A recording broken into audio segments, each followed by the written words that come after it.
Life as we know it, in all its forms and all its splendor, was close to being completely wiped out. If it were not for this man. Almost every one of us owes our lives to Vasily Arkhipov, a Soviet Navy officer who made a choice on a submarine that may have prevented a nuclear World War III.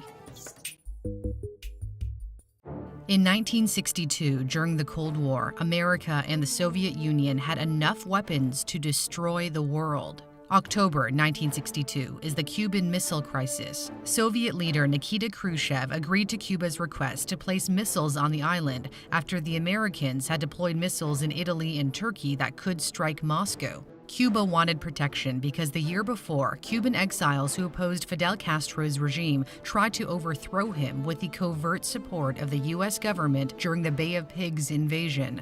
When American spy planes discovered Soviet missile bases on the island, President Kennedy ordered a blockade of Cuba so no sea traffic was allowed through. On October 27, American forces spotted a Soviet submarine hiding in the Caribbean. The B-59 was on a top-secret mission to Cuba along with 3 other Soviet subs. The Americans dropped practice depth charges to try to get the submarine to surface. These were low explosive ones, the size of hand grenades and not meant to be lethal. But the crew interpreted this as an attack. The submarine had been unable to make contact with Moscow for days because it was too deep underwater and couldn't pick up any radio traffic, so they did not know whether war had broken out. Little did the Americans know the submarine was armed with a nuclear torpedo. The captain, Valentin Savitsky, believed his crew was about to be blown into pieces. The intelligence officer aboard the submarine later recounted the exhausted captain's emotional outburst. "We're gonna blast them now. We will die, but we will sink them all. We will not become the shame of the fleet." Savitsky ordered the torpedo to be assembled for launch. The nuke had the power of the bomb dropped on Hiroshima. Moscow had already authorized the crew to launch the weapon if they deemed it necessary. Had it been launched, had it hit one of the many U.S. vessels nearby, it would have likely set off a chain reaction leading to full-out nuclear war. That would have caused global devastation and an unimaginable number of deaths. But it didn't happen because of Arkhipov. He was 34 years old. His wife described him as a modest, soft-spoken man. Arkhipov was the flotilla commander responsible for 3 submarines on that secret mission.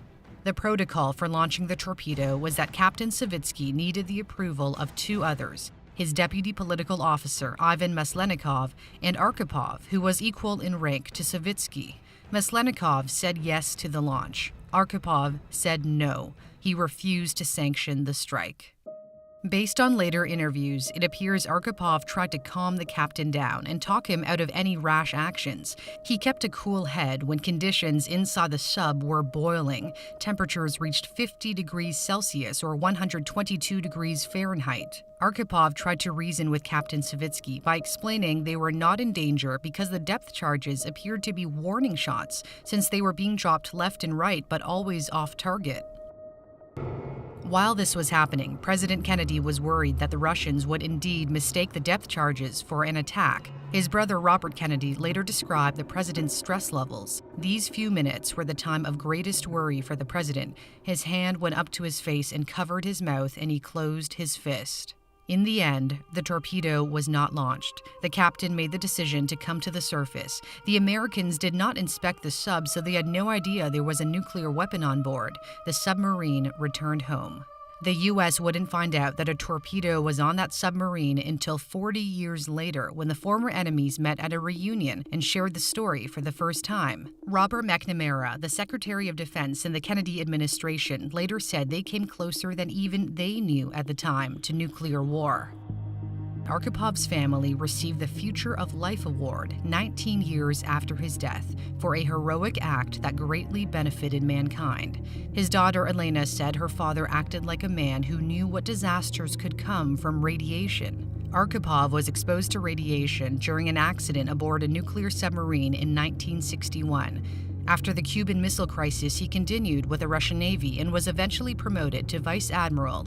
He died from kidney cancer, likely caused by radiation, in 1998. He was 72 years old. So when you look around the world in all its forms, in all its splendor, remember that if it were not for a naval officer who tried to calm a nervous captain despite depth charges, extreme heat, stress, and isolation, we would probably not be here today. I hope you enjoyed the story of the man who saved the world. I'm Cindy Palm. If you like what you saw, subscribe to my channel. And also, if you'd like to support this channel's mission of spreading knowledge about interesting and important topics, you can consider making a monthly contribution through Patreon. See you soon.